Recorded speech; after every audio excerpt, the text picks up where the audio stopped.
Om Swastiastu. Apa kabar anak-anak semua? Astungkara baik semua ya. Wah, pasti kalian bingung melihat ibu ya. Perkenalkan, nama ibu Niwayanani Purnamayanti dari jurusan Pendidikan Agama Hindu kelas PAH D1 Universitas Hindu Negeri di Gusti Bagus Sukriwa Denpasar. Hari ini ibu akan mengajar Agama Hindu dan Budi Pekerti kelas 2 SD dengan materi Atman sebagai sumber hidup. Sebelum kita mulai pelajaran, mari kita berdoa terlebih dahulu dengan mengambil sikap amustikara. Berdoa, mulai. Om Awigenam Astu Namaste. Berdoa, selesai. Selamat belajar anak-anak. Anak-anak, apakah ada yang tahu apa itu Atman? Sebelum Ibu menjelaskan apa itu Atman, Ibu akan menyampaikan kompetensi dasar pelajaran hari ini. 3.1 Memahami Atman sebagai sumber hidup. 4.1 Memahami fungsi dan sifat Atman. Pengertian Atman. Atman berasal dari kata an dalam bahasa Sangsekerta yang berarti bernafas. Setiap yang bernafas mempunyai Atman, sehingga mereka dapat hidup. Apabila Sang Yang Widi diibaratkan lautan, maka Atman hanyalah setitik uap air. Dan bila Sang Yang Widi diibaratkan matahari, maka Atman itu merupakan percikan terkecil dari sinarnya.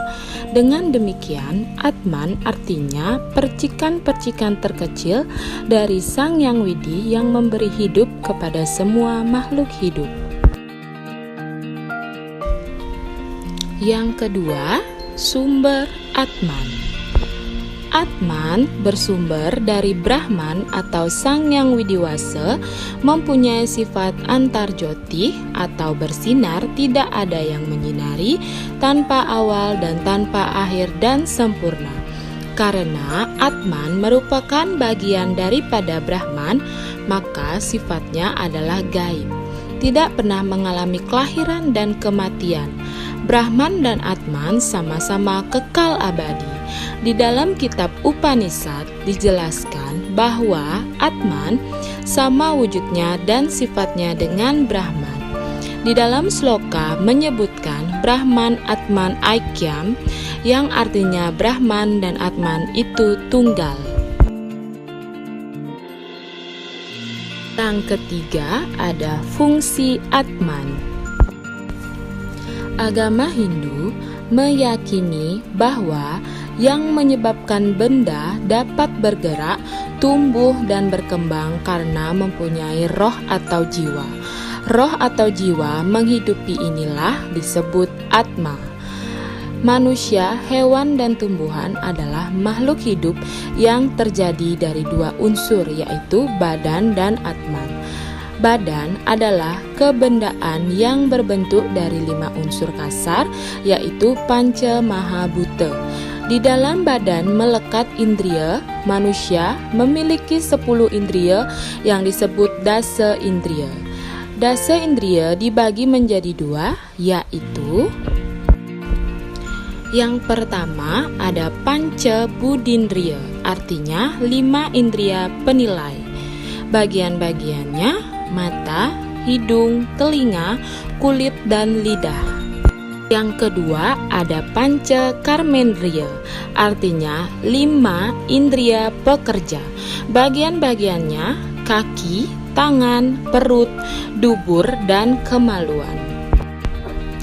Atman yang ada di dalam tubuh manusia disebut Jiwatman, yang berada dalam tubuh binatang disebut Janggama, dan dalam tumbuh-tumbuhan disebut Stawana.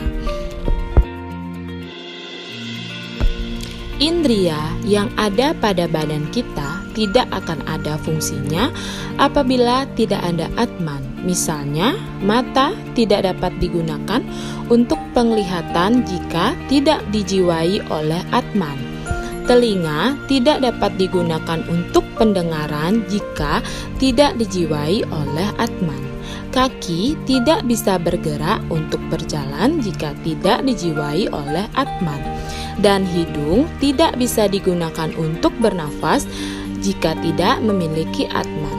Apabila makhluk hidup mengalami kematian, Atman akan keluar dari badan atau wadak. Atman yang keluar dari badan disebut roh. Anak-anak, berikut tugas yang Ibu berikan dikerjakan dalam buku tugas ya. Soal yang pertama, apa yang dimaksud dengan Atman? Soal nomor 2, apa itu antarjoti? Dan soal nomor 3, sumber Atman, yaitu... Baiklah anak-anak, sekian materi Atman sebagai sumber hidup Ibu sampaikan dengan metode pembelajaran.